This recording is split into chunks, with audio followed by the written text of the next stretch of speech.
Kaya malinaw ang direktiba natin. Maximum police presence, maximum visibility, walang buwang ang kapabayaan.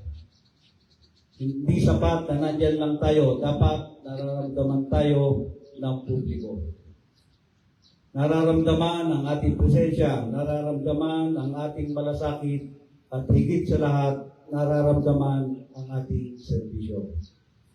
Ito ang naasahan sa atin bilang Police Central Luzon.